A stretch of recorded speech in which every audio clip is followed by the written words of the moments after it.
Okay. Hello, good evening everybody. जैसे आप जानते हैं, पिछले कुछ हफ्तों से हम आपके लिए ये मुर्गबाजी के बारे में और असील फैंसी के बारे में प्रोग्राम कर रहे हैं। वो एक किस्म का अवेयरनेस क्रिएट करने के लिए और बहुत सारे टॉपिक्स को लेकर के हमने चर्चा की है।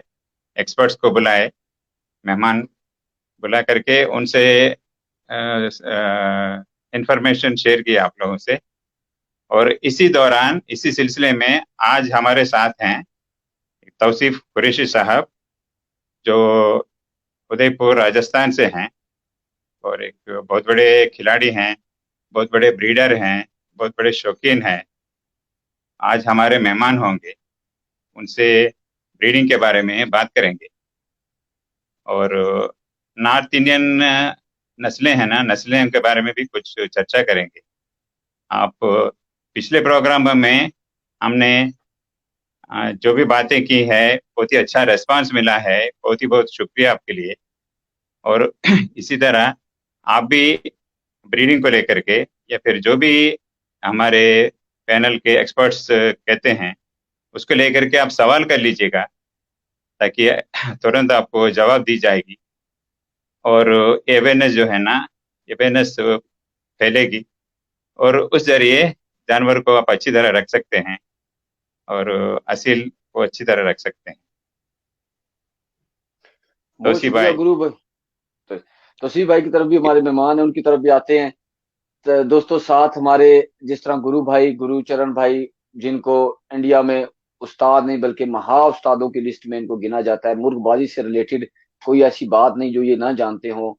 और ये इनकी मेहरबानी है कि ये अपने कीमती वक्त में से टाइम निकाल कर मुर्गबाजी के साथ जो अवेयरनेस है उसको जो है वो हमारे साथ बैठ के उसके उसके लिए हमारे साथ प्रोग्राम करते हैं, ताकि मुर्गों में बीमारियां, उनकी केयर और उनको रखने के तरीके, इस तरह की बहुत सारी और चीजें मुर्गोबाजी से रिलेटेड हैं, जिनके बारे में ये हमें इंफॉर्मेशन देते हैं। उसके साथ हमारे साथ डॉक्टर प्रतीक भी आया करते हैं, जो मुर्गों की बीमारियों के हवाले से हमें जो है वो आगाही देते हैं। और इसी तरह हम बहुत सारे मेहमान भी अपने इस प्रोग्राम में इनवाइट करते हैं। हमारा ये जो क्या नहीं ऑफिशियल पेज है, ये सिर्फ एक इलाके, एक सिटी या एक कंट्री तक महदूद नहीं, बल्कि इसमें India, south India, north India और पंजाब से, और इसी तरह अफगानिस्तान, पाकिस्तान के तमाम इलाकों से, और इसी तरह आप देखेंगे इंग्लैंड, ब्राजील और मुख्तलिफ कंट्रियों से हमारे साथ मेहमान आएंगे, जो अपने एक्सपीरियंस हमारे साथ शेयर करेंगे। और हम ऐसे मेहमानों को लाएंगे जो कि डिजर्व करते हैं इस चीज को, जिन्होंने इस फील्ड में बहुत सारा टाइम दिया और वो इन एंड आउट इसकी सारी जानते हैं। तो इसी सिलसिले में आज हमारे साथ, जिस तरह गुरु भाई ने तारुफ कराया, तो जो दोस्त हमारे कुछ पाकिस्तान के शायद नहीं जानते होंगे, इंडिया में तो इनको वेल नोन जो पर्सनैलिटी हैं, तौसीफ भाई हमारे साथ मौजूद है। तो तौसीफ भाई, आपको वेलकम। आप अपना तारुफ भी कराइए हमारे दोस्तों को थोड़ा सा, कि आप शुक्रिया। कहाँ से हैं। शुक्रिया यानी भाई। जी, मेरा नाम तौसीफ कुरैशी है। मैं इंडिया के राजस्थान प्रांत से उदयपुर शहर से हूँ। काफ़ी वेल नोन सिटी है उदयपुर, लेक सिटी के नाम से मशहूर है ऑल ओवर द वर्ल्ड। और पिछले कुछ सालों से अच्छा गुरु सर की गाइडेंस में और बहुत बड़े बड़े शौकीनों की मदद से मैं भी जो शौक कर रहा हूँ। और जैसे कि अवेश भाई का प्रोग्राम है, अक्सर करके मैं देखता हूँ, काफ़ी अच्छी इन्फॉर्मेशंस हैं। गुरु सर भी बहुत अच्छे से एक एक चीज़ को एक्सप्लेन करते हैं, प्रतीक भाई। तो आज मुझे भी मौका मिला है और मैं सबसे पहले तो आप दोनों का शुक्रिया अदा करना चाहूँगा इस प्रोग्राम में मुझे मौका देने के लिए। और ब्रीडिंग से रिलेटेड, उसके अलावा जो भी हमारे यहाँ की नस्लें हैं, उनके बारे में जो भी जानकारी मुझे है, डेफिनेटली मैं कोशिश करूँगा कि प्रॉपर वे में उसको शेयर कर पाऊँ। बहुत शुक्रिया तौसीफ भाई। दोस्तों, आप दोस्तों को पता है, जिस तरह के मैं हमेशा कहता हूं कि हमारा प्रोग्राम उन दोस्तों के लिए है जो दोस्त इसको पसंद करते हैं। जो दोस्त नहीं पसंद करते, हम किसी को फोर्स नहीं करते, हम अपना शौक पूरा करते हैं यहाँ बैठ कर। तो आप दोस्तों से गुजारिश है, कितने लेजेंडरी शौकीन जब आए, तो आप कोशिश कीजिए कि अल्फाज का चुनाव इस काबिल हो, क्योंकि अगर हमें कोई मैसेज ऐसा लगा जो अल्फाज जिसके चुनाव अच्छा ना हुआ, तो हम किसी वार्निंग के बगैर ब्लॉक कर देंगे अपने पेज से स्ट्रेट वे। तो आपका, आपकी जो गुफ्तगू का अंदाज है, जिस तरह वो आपकी अपनी पहचान कराएगा हमें, उससे हमें कोई फर्क नहीं पड़ता। तो अब दोस्तों को दूसरी एक और रिक्वेस्ट मैं हमेशा करता हूँ कि आप सवाल करें, आपके उन सवालों, उन दोस्तों के सवालों का जवाब दिया जाएगा जो हमारी वीडियो भी शेयर करेंगे, और उसके अलावा उन दोस्तों के सवालों का जवाब दिया जाएगा जो टॉपिक से रिलेटेड कोई ना कोई सवाल करेंगे। हमारे एक बहुत अच्छे भाई और बड़े अच्छे शौकीन आबिद इकबाल जतोई साहब ने सवाल किया है कि आबिद भाई, आपका सवाल बिल्कुल नोट कर लिया है, आपके सवाल की तरफ मैं जरूर आऊंगा। आप बड़े अच्छे भाई भी हैं, अच्छे शौकीन भी हैं। इसके साथ साथ तो आप जैसे अच्छे शौकीन जब हमारे प्रोग्राम में एंट्री करते हैं तो ये हमारे लिए फख्र की बात है, यही रिस्पॉन्ड हमें चाहिए। तो सबसे पहले तौसीफ भाई, हम प्रोग्राम को बकायदा इसका आगाज करते हैं। तो तौसीफ भाई, फर्स्ट ऑफ ऑल तो गुरु भाई ने कहा कि हम साउथ इंडियन नस्लों के बारे में भी बात करेंगे और ब्रीडिंग के हवाले से भी। तो मेरे ख्याल में ये बहुत लंबा प्रोग्राम हो जाएगा। हम इसको अगर दो हिस्सों में डिवाइड कर लें, एक में ब्रीडिंग की कर लें और एक में साउथ इंडियन की, तो हमारे लिए मेरे ख्याल में बेटर रहेगा। तो तौसीफ भाई, पहले हम प्रोग्राम ब्रीडिंग पे करेंगे, लेकिन उससे पहले आप हमें बताएं साउथ इंडिया में कितनी नस्लें हैं और किस तरह की वहां पर शो के मैचेस भी जो होते हैं, और उसके बाद हम अपने टॉपिक पे आएंगे। करेक्शन, नॉर्थ इंडिया से हैं नो। हमारे तौसीफ भाई, और नॉर्थ इंडियन नस्लों के बारे में जी जी बिल्कुल, नॉर्थ तौसीफ इंडियन भाई। नस्लों के साथ मेरी जी मिस्टेक आप जी, sorry. Sorry, it's all right, कोई बात नहीं आवाज भाई। हमारे यहाँ स्पेशली राजस्थान, जैसे राजस्थान जो एरिया है, इसमें पर्टिकुलरली कभी भी असील्स की हिस्ट्री पुरानी, बहुत ज्यादा पुरानी नहीं है। लेकिन असील्स जो है हमारे यहाँ पर पर्टिकुलरली पंजाब और राजस्थान से, पंजाब और गुजरात से एंटर हुए राजस्थान में। और स्पेशली राजस्थान में जो है शेखावटी इलाके में जो है पंजाब से रिलेटेड पीले, और राजस्थान के स्पेशली जावे जो है बहुत ज्यादा मशहूर हुए करते थे।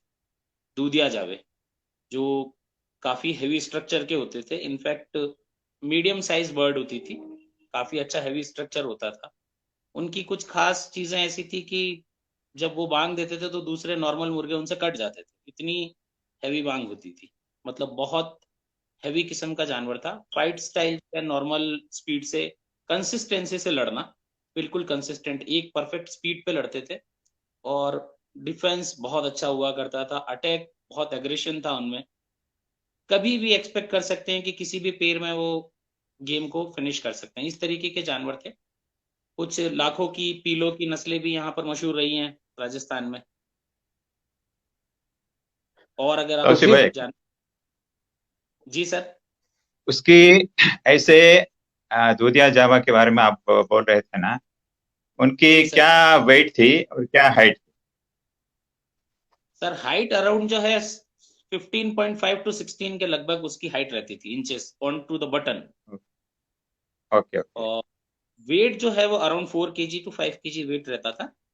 डबल बोन, काफी बड़ा चेहरा,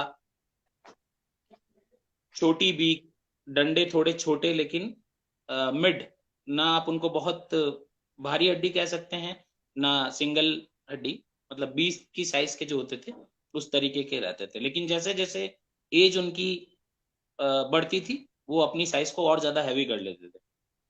लेकिन उनके मैच्योर होने में थोड़ा सा टाइम लगता था। वो at the age of 18 month और 2 इयर्स की एज पे वो स्पेशली दूधिया जावा जो है मैच्योर होते थे।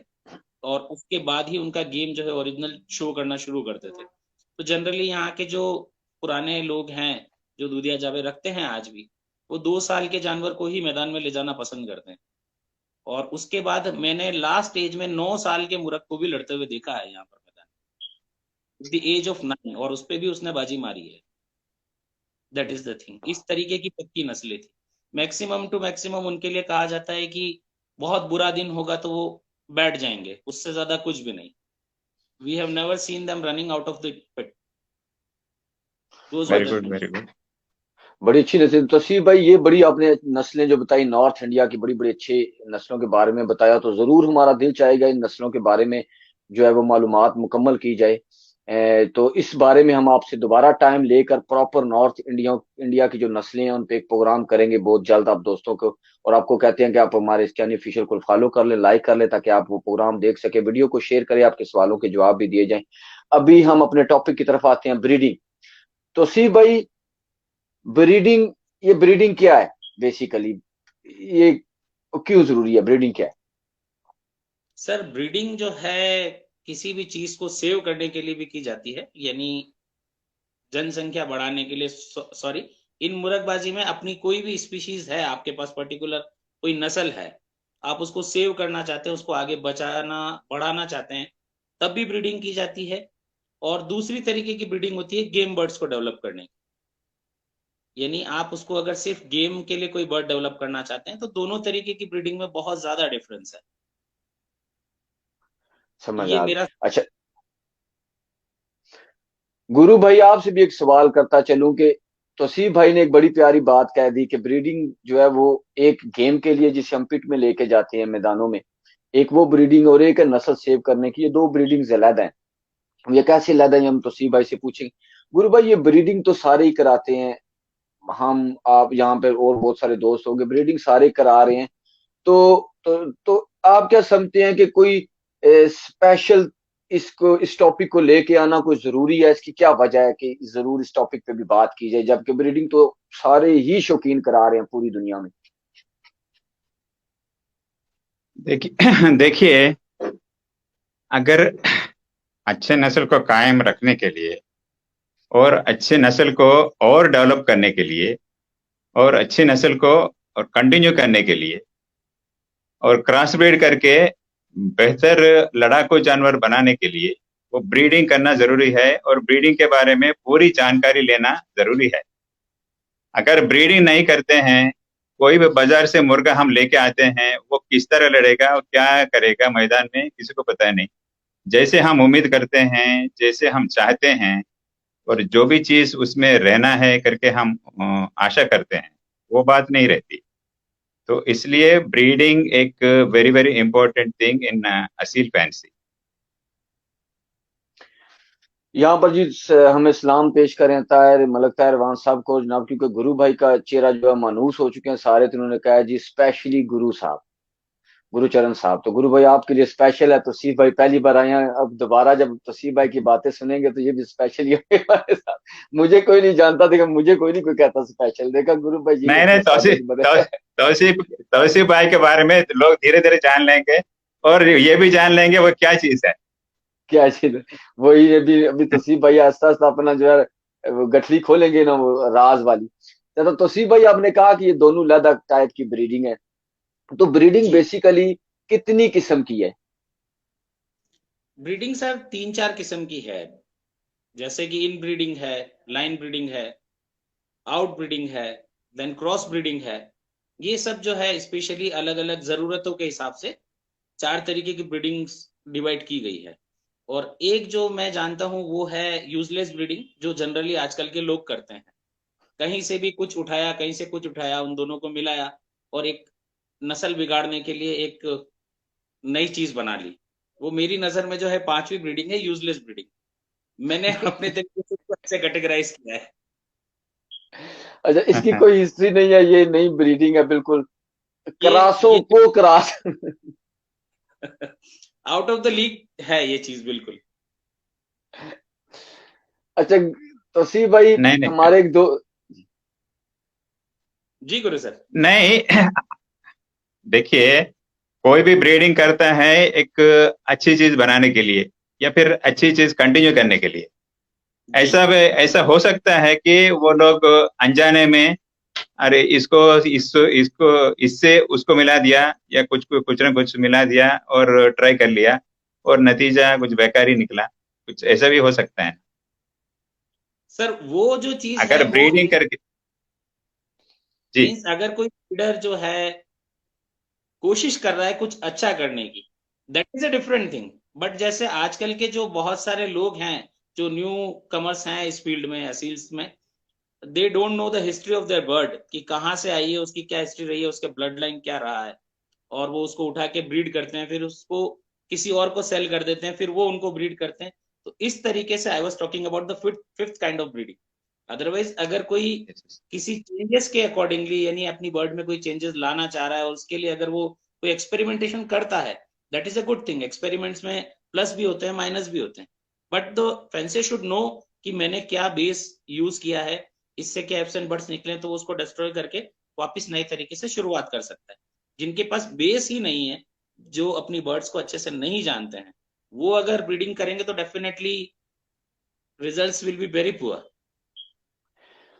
तो सी मेरा ऐसा। भाई, तो आपके कहने का मतलब है जो भी ब्रूड पेयर है उसके बारे में पूरी तरह जानकारी रखना है, वो क्या चीज है, बिल्कुल। उसकी एटीट्यूड क्या है, और डिसीज रेसिस्टेंस क्या है, लड़ाई क्या है, रंग रूप क्या है, बैलेंस क्या है, ये सब जानने के बाद अगर उसको ब्रीडिंग करें तो फिर रिजल्ट जो है ना जैसे उम्मीद करते हैं वैसे आने के चांस है ना। चांसेस ज्यादा रहते हैं, बिल्कुल सही सर।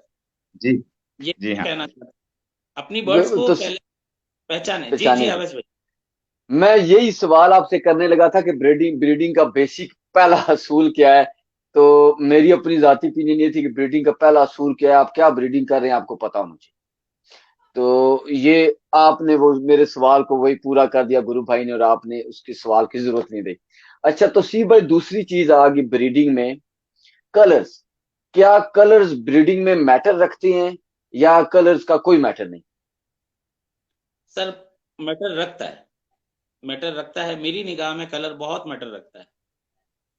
जब पुराने जमाने में अगर हम असीलों की हिस्ट्री उठा करके देखें, तो पुराने जमाने में असीलों को कलर के नाम से ही पहचाना जाता था। जो आज ब्रीड्स को नाम दिए गए हैं, पुराने जमाने की हिस्ट्री में उसको जला लाखा, लाखा, पीला, काले, जावे, इन रंगों के नाम से ही जाना जाता था। और पुराने ब्रीडर्स जो होते थे वो उन्हीं कलर्स को मैच करके ब्रीड बनाना पसंद करते थे, क्योंकि उनका कोई पर्टिकुलर गेम होता था, पर्टिकुलर स्टाइल होती थी, पर्टिकुलर लुक होते थे। तो कलर से बहुत ज्यादा रिलेशन है, मेरा मानना ये है, और यही सच्चाई भी है। तो सी भाई, यहाँ पे एक और चीज करूंगा, कलर मैटर रखते हैं, इसकी एक और एग्जांपल मैं छोटी सी दे दूं। देखिए, ब्लैक कपड़े पहने तो सूरज में बैठे तो वो हमें इफेक्ट और होता है, दूसरे कपड़ों का और होता है। यहाँ पे आपको बताऊं, चूंकि हमारी आंखें ब्लैक आईज हैं, यहाँ के जो अंग्रेज हैं, गोरे हैं, जो ग्रीन आंखों वाले हैं, जरा सी धूप हो तो उनको धूप इतनी लगती है कि उनकी आंखें दुखती है, उनको ग्लासेस पहनने पड़ते हैं। हम अगर सुबह 8 बजे ग्लासेस पहन के काम पे जाएं, काले ग्लासेस पहन के, तो हंसेंगे कि यार देखो उसको 8 बजे धूप लग रही है। लेकिन वो पहनते हैं क्योंकि उनको रिफ्लेक्शन सूरज की रोशनी का ग्रीन आईज में ज्यादा होता है हमारी निस्बत। तो कलर जिस तरह नेचुरली इफेक्ट करते हैं, इसी तरह ब्रीडिंग में भी आपका कहना है कि इफेक्ट करते हैं। और जो आपने बात की, हर कलर की एक अपनी गेम है, तो उस गेम को गेम से मिलाना बहुत ज्यादा जरूरी है।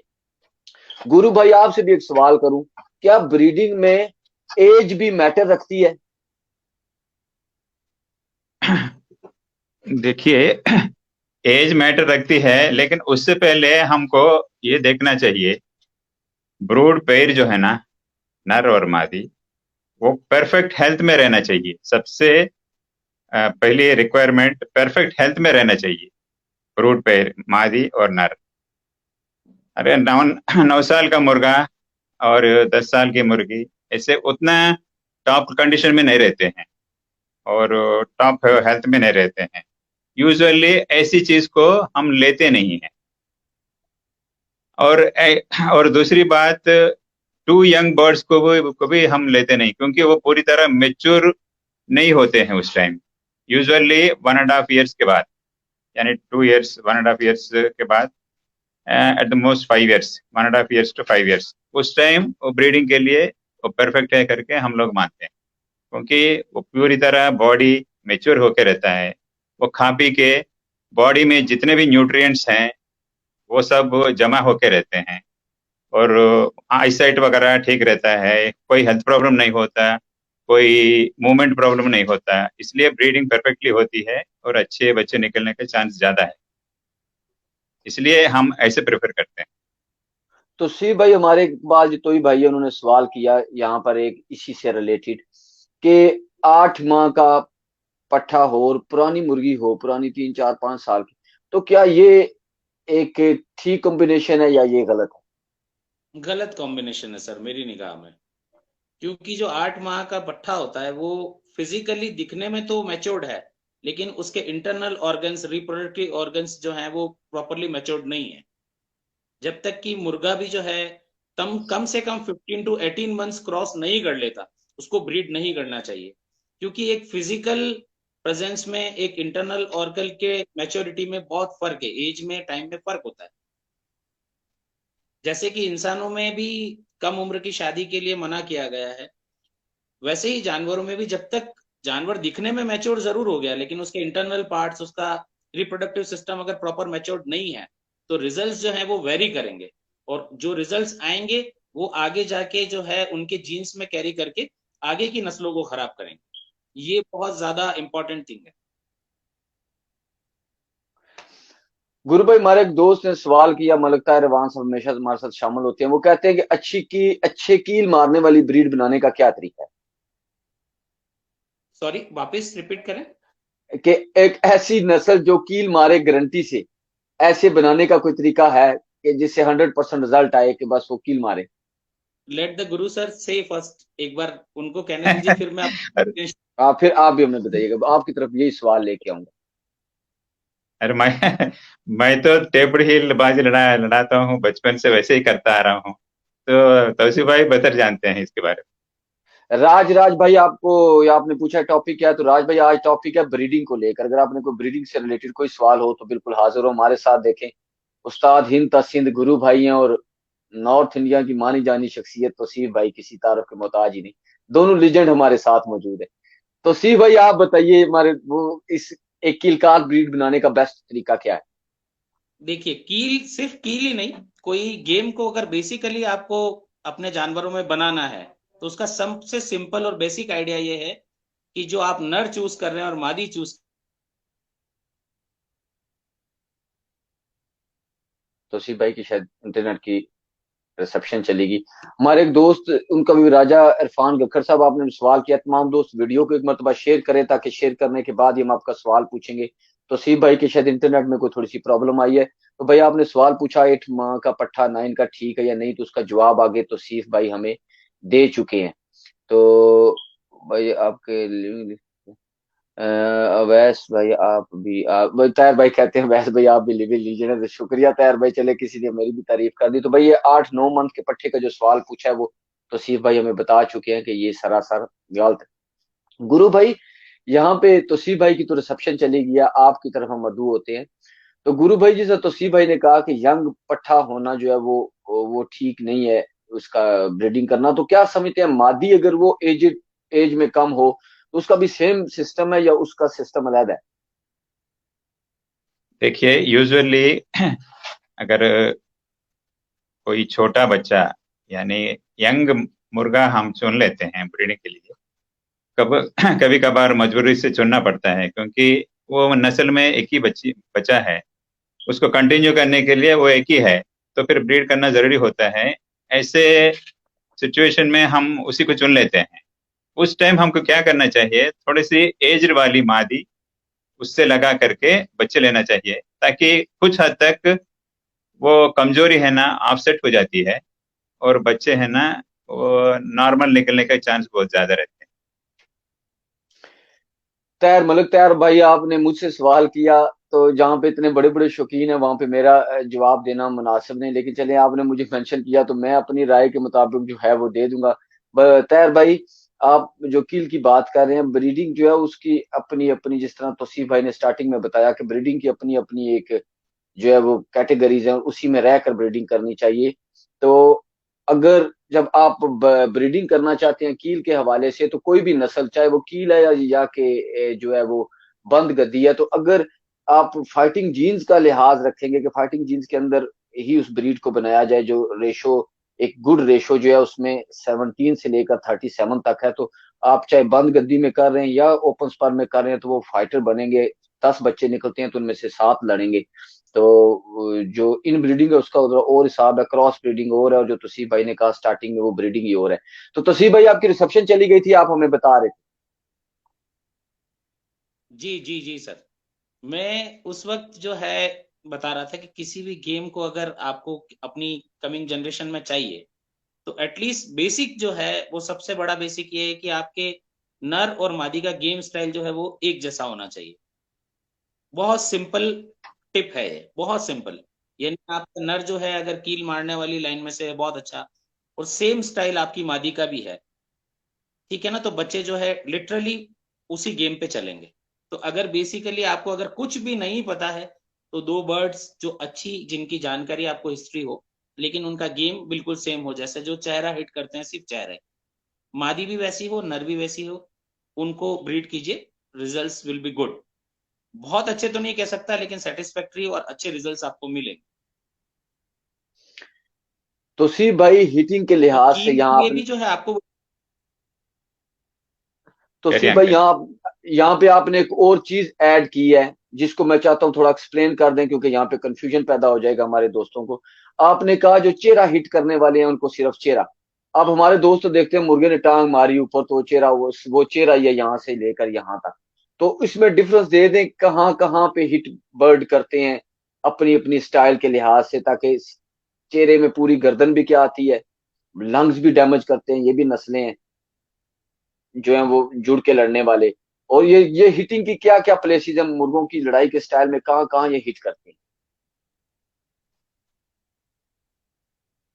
सर अलग अलग तरीके के मुर्गे अलग अलग जगह हिट करते हैं। डेफिनेटली ज्यादातर मुर्गे जो है वो चेहरा और उसके आसपास ही हिटिंग करते हैं। बॉडी हिटर्स जो होते हैं वो थोड़े डिफरेंट होते हैं, जो बाजू भी तोड़ देते हैं, लंग्स पे भी यानी रिब्स पे मारते हैं।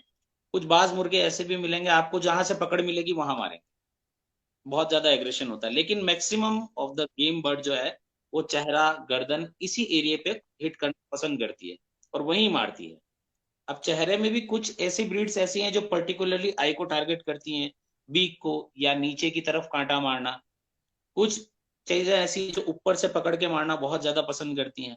तो ये जो है जैसे जैसे आप अपने बर्ड्स को फाइट को देखेंगे, उनको तपनी कराएंगे, तब आपको गेम स्टाइल जो है पता चल जाएगा। अब ये प्रॉब्लम आती है, अलग अलग बर्ड्स हम देखते हैं और अलग अलग गेम देखते हैं। जैसा कि गुरु सर ने कहा ब्रीड करना जरूरी है, और मैंने कहा बहुत इंपॉर्टेंट पार्ट है। जब भी हम कोई ब्रीड बनाते हैं, स्पेशली अगर हम किसी अच्छी ब्रीड को बनाएं, तो उसका गेम स्टाइल जो है वो हमें पूरी तरीके से पता होगा। हमेशा पता होगा कि हमारी बर्ड्स में क्या प्लस है और क्या माइनस है। तो बर्ड ब्रीड जब करें तो ब्रीड करने का सबसे बड़ा फायदा ये है कि we know the birds of our own bird.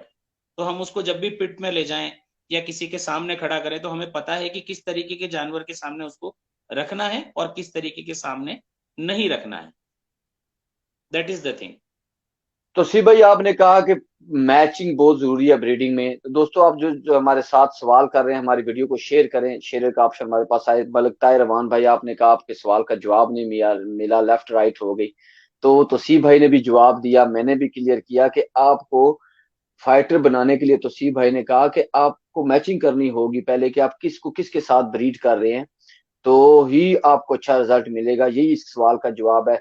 मुर्गा दिखने में कैसा होना चाहिए, ये तो जो है हम मुर्गे की नस्लों पे बात चलें गुरु भाई से हम इसकी भी आपके लिए पूछवा देंगे, कि आप हमारे बड़े अच्छे जो है वो फॉलोअर्स हैं और हमेशा आप बढ़ चढ़ कर हिस्सा लेते हैं। दूसरे जो दोस्त सवाल कर रहे हैं, अगर सवाल मिस हो जाता है कमेंट्स ऊपर चले जाते हैं तो दोबारा सवाल रिपीट करें, शेयर करें वीडियो को, एक बार हमें पता चल जाए आपने शेयर का यहाँ पे ऑप्शन आएगा तो हम आपके सवाल का जवाब देंगे। तो सी भाई अभी आपने बताया कि लड़ाई मैच करनी चाहिए, गुरु भाई यही सवाल आपसे भी है तो सी भाई आपसे भी है। तो लड़ाई तो आपने बता दिया मैच करनी चाहिए, उसके अलावा मुर्गे की नोक आंख नली होती है, उनकी बॉडी की स्ट्रक्चर होती है, उनकी बोन्स वगैरह ये वो, तो और क्या क्या चीजें मैच करनी चाहिए, आप भी यही बात में बताइए गुरु भाई, आप भी अपने तजर्बे से जरा मुस्तफीद कीजिए। गुरु सर बताइए थोड़ा सा इसके बारे में। जैसे तौसीफ भाई बोल रहे थे, फर्स्ट ऑफ ऑल कलर को मैच करना चाहिए, और दूसरी बात बॉडी शेप वो मैच होनी चाहिए। जैसे तौसीफ भाई बोल रहे थे ना कुछ देर पहले, फेस हीटर होना है करके। ये फेस हीटिंग के लिए हर कोई जानवर फेस हीट नहीं कर सकता। सबसे इम्पोर्टेंट बात लोगों को ये जानना चाहिए कि मुर्गा ये नहीं सोचता कि मैं चेहरे पर मारूं या फिर गर्दन पर मारूं या फिर छाती पर मारूं। अपने बॉडी शेप के हिसाब से, अपने कन्वीनियंट के हिसाब से, आगे वाला जिस एंगल पर या फिर जितनी दूरी से वो खड़ा है उसको लेकर के वो मार सकता है। कभी चेहरे पर मार सकता है, कभी छाती पर मार सकता है, कभी गले पर मार सकता है, कभी सर के ऊपर भी मार सकता है। यानी कंप्लीटली हमको ये जानना चाहिए कि बर्ड की गेम स्टाइल क्या है। ये चोटी हिटर है, यानी सर के ऊपर पकड़ के मारेगा या फिर गला पकड़ के मारेगा, या फिर गर्दन पकड़ के मारेगा, या फिर स्ट्राइट आगे जा करके लड़ेगा, या क्रॉस मारेगा, यानी उसका फ्लाइंग बिल्कुल अपवर्ड डायरेक्शन में और स्ट्राइट लाइन में जाएंगे पैर, या फिर सेमी सर्कुलर लाइन में जाएंगे, वो भी तो स्टडी करना चाहिए। उस हिसाब से ऐसी मादी को मिलाना चाहिए, तब जैसे उम्मीद करते हैं उस तरह के बच्चे बनेंगे और टॉप क्लास मैदान में परफॉर्म करेंगे।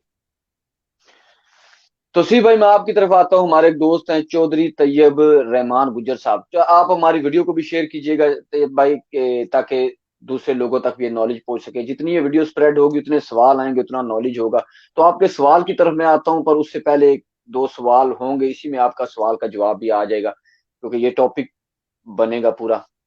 तैयब भाई, हमारे एक दोस्त ने सवाल पूछा कि माँ और बेटे को आपस में क्रॉस करा सकते हैं, लेकिन सवाल से पहले मैं आपसे ये पूछूंगा, हमें बताएं इन ब्रीडिंग क्या है और उसका मकसद क्या है।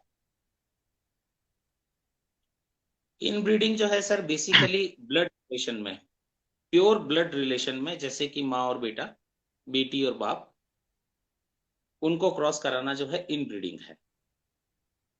और बहुत ज्यादा इंपॉर्टेंट हो तभी ये करवाना चाहिए, जबकि आपके पास इसके अलावा कोई और ऑप्शन नहीं है, यानी किसी लाइन को बचाने के लिए, तभी जो है आपको इन ब्रीड करना चाहिए।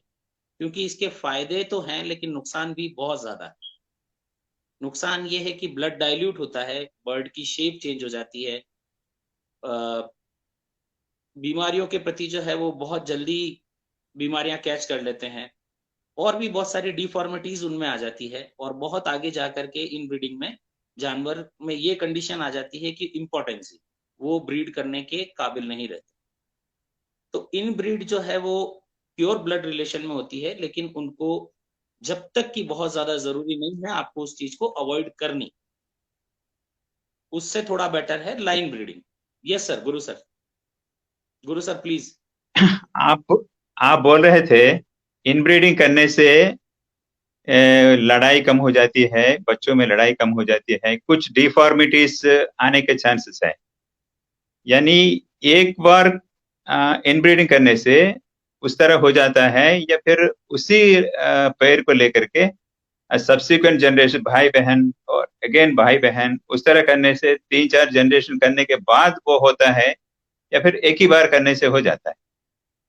सर एक बार करने से नहीं होगा, लेकिन एक बार करने हम्म। के बाद भी जो जनरेशन है वो नेक्स्ट अगर ब्रीड करना शुरू करेगी, जैसे जैसे आप उसको इनब्रीड करेंगे वैसे वैसे प्रॉब्लम्स ज्यादा होना शुरू हो जाएगी। फर्स्ट टाइम अगर ब्रीड की, फिर उसके बाद आप उसमें एक्स्ट्रा ब्लड यानी आउट ब्लड जो है इन्फ्यूज कर दीजिए, ताकि आपकी जो है लाइन ज्यादा प्रॉब्लम नहीं, maximum to maximum up to three generation, 3 generation तक आप जो यस। है इनब्रीड कर सकते हैं।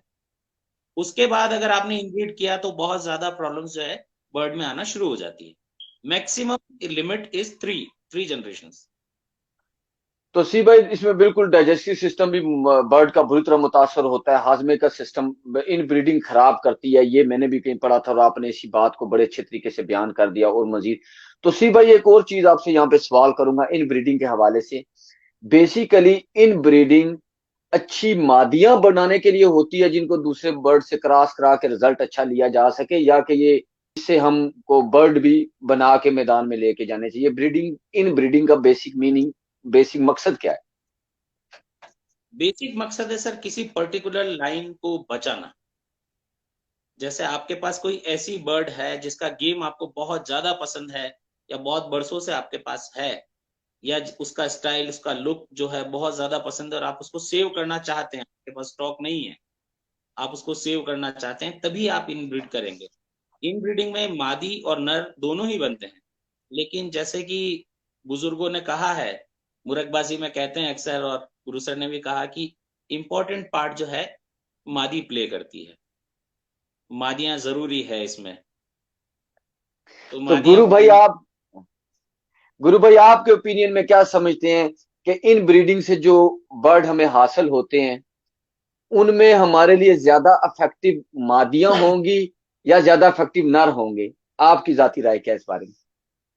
तो सी भाई ने तो मादियों की तरफ नहीं, जरा छिलका उतारा है कि मादियां बेटे मेरा भी ओपिनियन बीच भी अंदर से यही है। नहीं नहीं नहीं, मादिया मादिया यानी मादियों की प्यूरिटी और नर की प्यूरिटी में बढ़ोतरी होगी इनब्रीडिंग करने से। कोई भी नस्ल को प्यूरिस्ट फॉर्म में रखने के लिए हमको इनब्रीडिंग करना जरूरी होता है।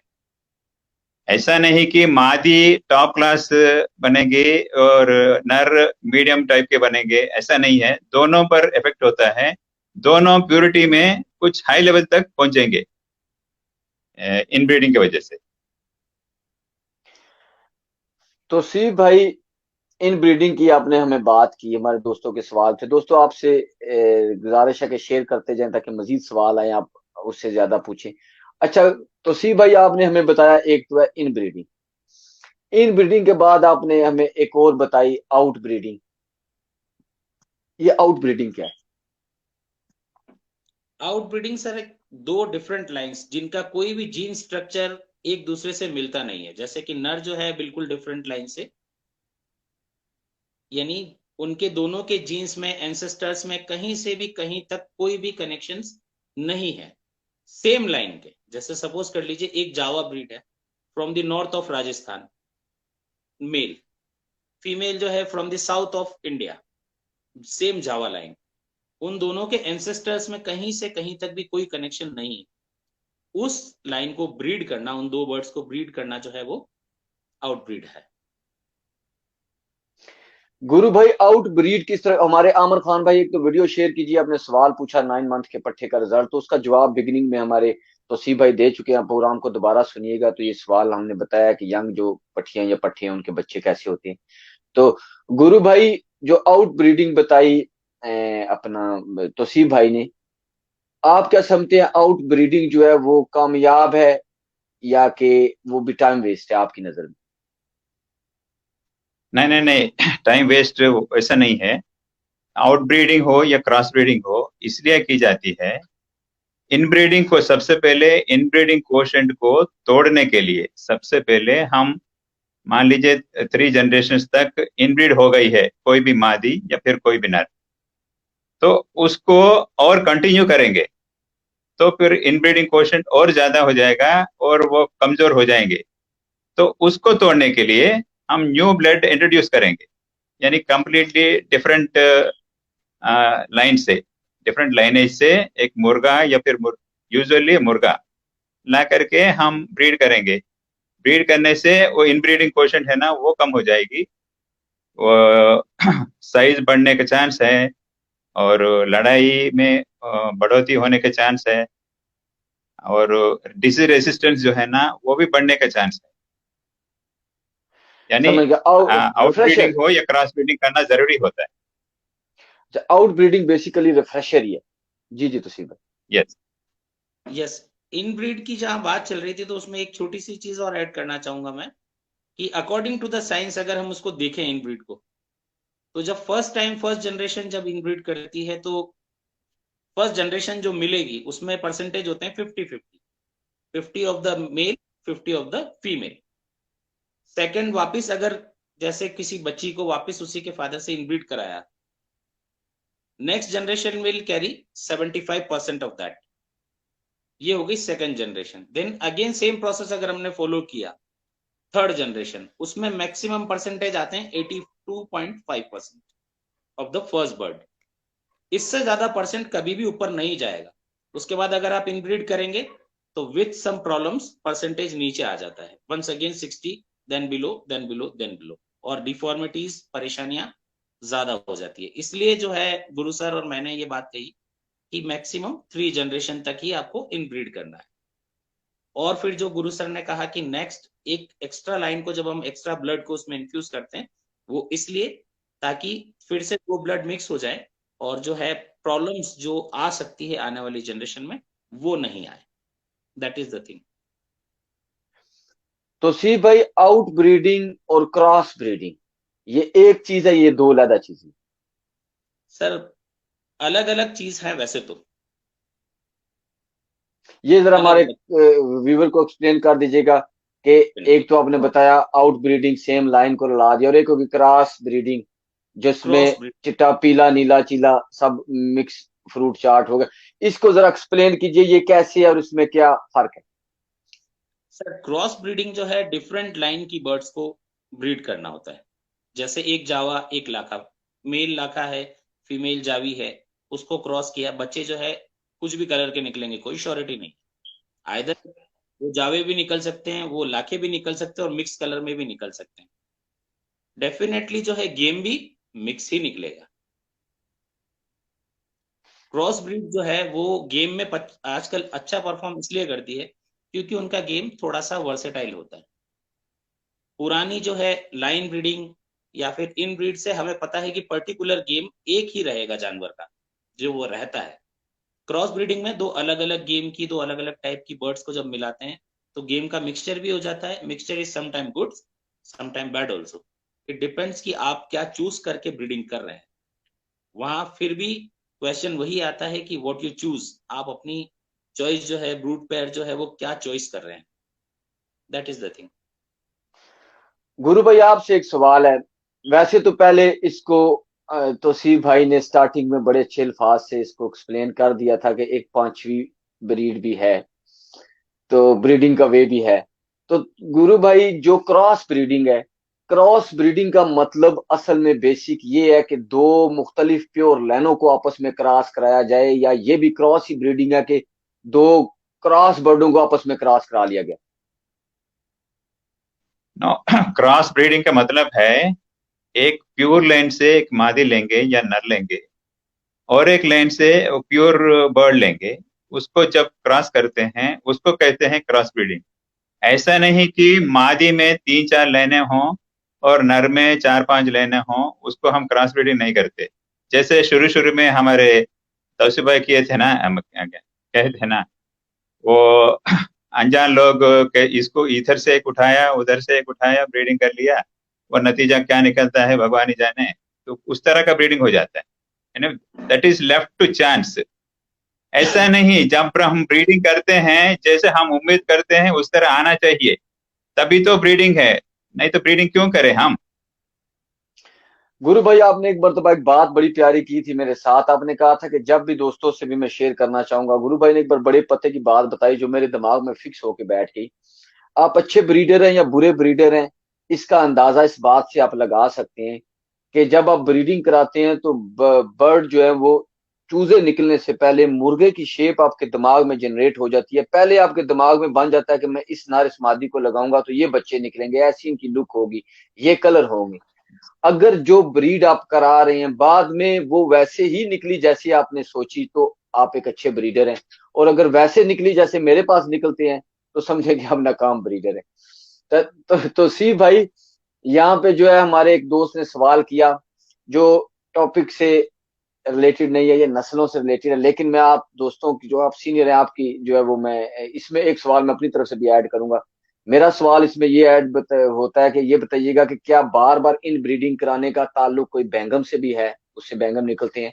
दोस्त ने सवाल किया कि अगर मुश्कों को आपस में क्रॉस कराएं तो क्या उनमें से व्हाइट मुर्गे निकलते हैं, या ये कोई नस्ल है जो कोई ना कोई थ्रो करते हैं, बाज लाखे थ्रो करते हैं व्हाइट बर्ड, बाज मुश्के जो है वो थ्रो करते हैं व्हाइट बर्ड, जो व्हाइट भी बर्फ की तरह होता है, या ये कोई नस्ल है जो इस तरह करती है? गुरु सर, पहले आप जवाब दीजिए इस बात का, यू नो इट बेटर।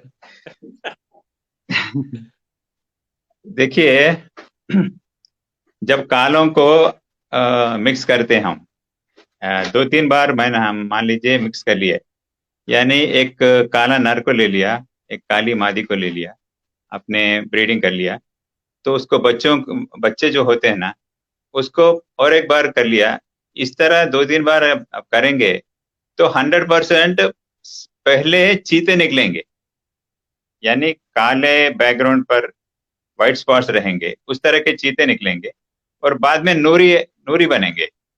ये कोई अलग ब्रीड नहीं है, सिर्फ कलर चेंज हुआ है, एक्सटर्नल अपीयरेंस जो है ना वो चेंज हुआ है, और ए पीरियड ऑफ टाइम, इतना ही। लेकिन ये अलग ब्रीड नहीं हो सकती, सेम ब्रीड है।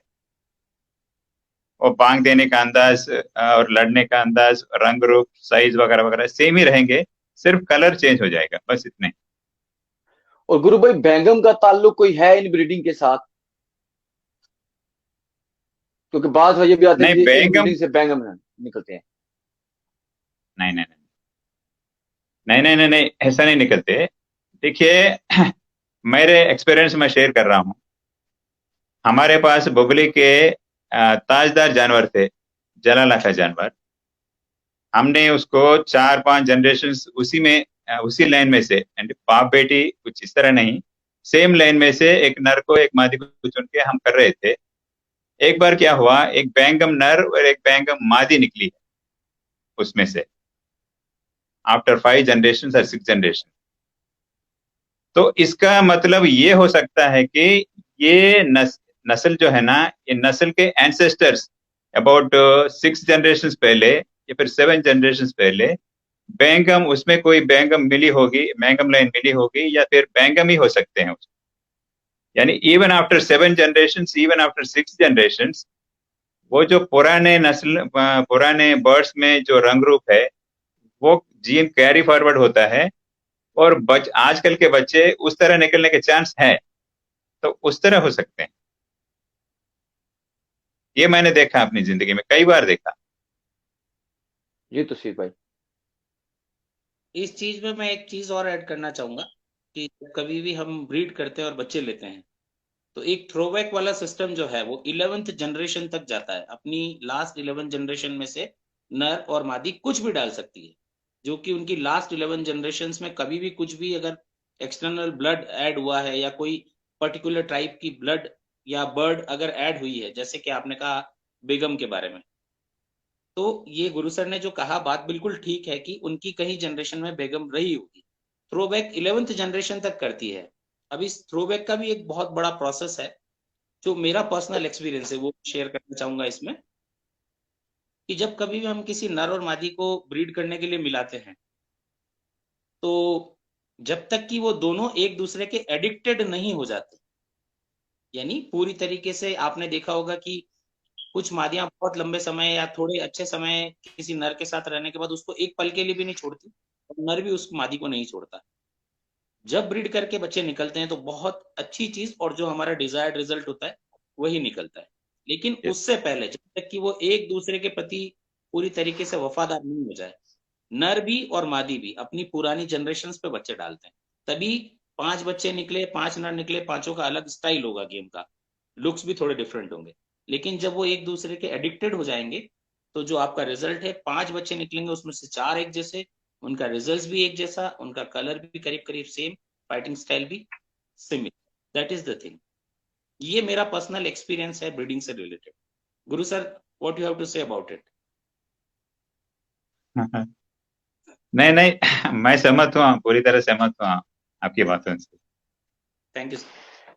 अच्छा तौसीफ भाई और गुरु भाई, एक और सवाल। ये तो हमने ब्रीडिंग की कुछ चीजें डिस्कस की, इनमें एक चीज आ जाती है जिसे हम कहते हैं लाइन ब्रीडिंग। लाइन ब्रीडिंग जो है वो इन ब्रीडिंग की है या उसकी कोई ये छोटी बहन है? ये लाइन ब्रीडिंग क्या है, इसको जरा थोड़ा सा बताइएगा हमारे दोस्तों को।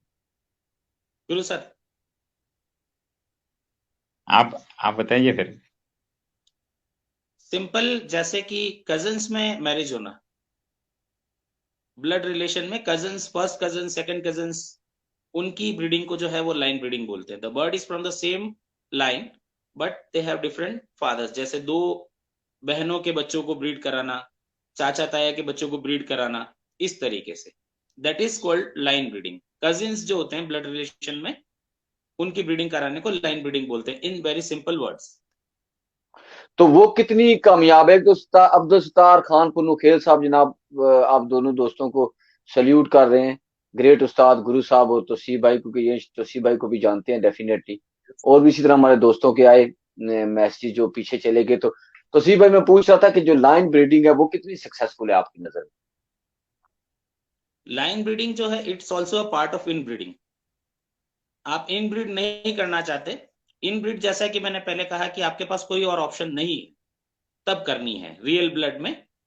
लेकिन लाइन ब्रीडिंग जो है उसी का एक एक्सटेंडेड पार्ट है। इसमें नुकसान तो होता ही है, लेकिन उसकी प्रोसेस जो है वो थोड़ी स्लो हो जाती है।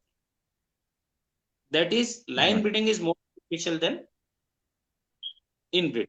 अगर आपके पास यानी बर्ड्स आपका अवेलेबल, कहने का मतलब है, या इनब्रीडिंग क्लोज रिलेटिव्स के बीच में होता है और लाइन ब्रीडिंग डिस्टेंट रिलेटिव्स के बीच में होता है ना? डेफिनेटली। ओके। जी ओके। सर। गुरु भाई आप क्या समझते हैं लैंड ब्रीडिंग किस कदर कामयाब है? लाइन ब्रीडिंग कामयाब है या फिर क्रॉस ब्रीडिंग कामयाब है, ऐसा नहीं। ब्रीडिंग में ये इन ब्रीडिंग, लाइन ब्रीडिंग और क्रॉस ब्रीडिंग, ये तीनों जरूरी है। अपने अपने जगह पर वो 100% वो जरूरी है। वो they are part of the whole breeding process. इसे करना जरूरी है। एक लाइन को अच्छा। आप मेंटेन करना चाहते हैं, एक लाइन को जी यानी कंटिन्यू करना चाहते हैं आप, तो उसी लाइन को, यानी कोई भी लाइन में कुछ कॉमन पॉइंट्स होते हैं। जैसे बॉडी हिटर हो, जैसे फेस हिटर हो, या फिर चोटी हिटर हो यानी top of the head hitter हो, या फिर फलाना फलाना दाव हो, या फलाना फलाना साइज हो, या फलाना फलाना ice, colour of the ice हो, या फिर कलर ऑफ द शैंक्स हो, जो भी हो, उसको आप कंटिन्यू करना चाहते हैं।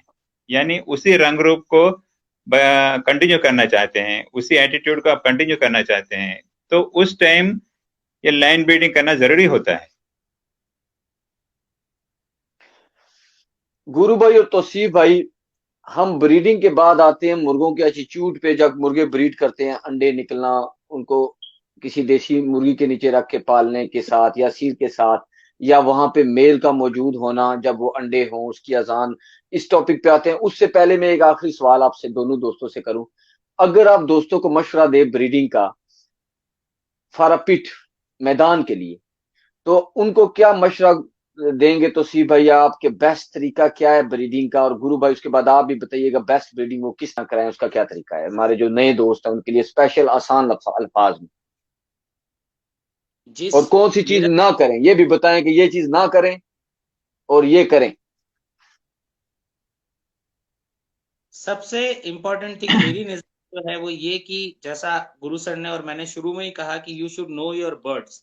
आपको अपनी जो ब्रूड पेयर है उसकी हिस्ट्री, उसकी ज्योग्राफी, उसका गेम सब पता होना चाहिए। ये सबसे बेस्ट वे है आप पिट में ले जाने के लिए जो बर्ड, कि किस तरीके का टेम्परामेंट रहता है, क्या उसकी हिस्ट्री रही है, क्या उसका एटीट्यूड रहा है, गेम स्टाइल क्या है। अनजान बर्ड्स को कभी भी ब्रीड नहीं करें। जिनको आप नहीं जानते हैं, जिनमें 2-3 लाइन ऑलरेडी मिक्स्ड है, उनको ब्रीड कभी भी नहीं करें। जितना हो सकता है try to get pure line, अच्छी से अच्छी, जो प्योर हो, जिसकी हिस्ट्री आपको पता है। इंपॉर्टेंट थिंग इसमें ऐड करना चाहूंगा कि एटीट्यूड जो है, यानी मैदान में खड़े रहने की कुवत, वो जानवर को मादी से मिलती है। और उसका जो गेम है, उसका जो बॉडी स्ट्रक्चर है, जो पावर है, वो मेल से मिलता है। इस चीज के कॉम्बिनेशन को कभी भी नहीं भूलना, ये हमेशा याद रखना। गुरु भाई आप क्या कहना चाहेंगे कि ब्रीडिंग में किस चीज को मद्देनजर रखा जाए और किस चीज से बचा जाए? सबसे पहले, जैसे हमारे तौसीफ भाई कह रहे थे, मान लीजिए आप फलाना ब्रीड, चाहे वो अमरोहा हो, या फलाना फलाना पीला हो, या फलाना फलाना जावा, मराठी जावा हो, जो भी हो, उसमें प्यूरेस्ट फॉर्म में जो भी है, वेदर इट इज मेल और फीमेल, प्यूरेस्ट फॉर्म में जो भी है उसको लेना चाहिए ब्रीडिंग के लिए, उसको सेलेक्ट करना चाहिए। उसमें लड़ाई है या नहीं, वो अच्छे से लड़ता है नहीं लड़ता है, उसको छोड़िए, प्योरेस्ट फॉर्म में लेना चाहिए। और मादी को भी उसी तरह प्योरेस्ट फॉर्म में लेना चाहिए जब ब्रीड करेंगे। चाहे दोनों में लड़ाई एवरेज हो, लेकिन फिर भी बच्चे टॉप क्लास के बनेंगे। हम यूजुअली लोग क्या करते हैं, और 10 टाइम विनर, 11 टाइम विनर उसको ले आते हैं। उसका माप किस लाइन से है, बाप किस लाइन से है, उसको पता नहीं है। और हो सकता है वो क्रॉस ब्रीड हो, और क्रॉस ब्रीड की वजह से, या फिर ऐसे लड़ रहा हो, या फिर उसको ऐसी दाव सेट हो गई हो, वो दाव की वजह से वो लड़ रहा हो।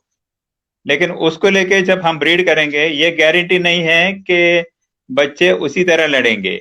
मैंने हजारों बार देखा, ये 10 टाइम विनर, 11 टाइम विनर के बच्चे भागते हुए, मैदान से भागते हुए देखा। और जैसे बाप की लड़ाई है, उसमें एटलीस्ट 20% भी बच्चों में नहीं आई।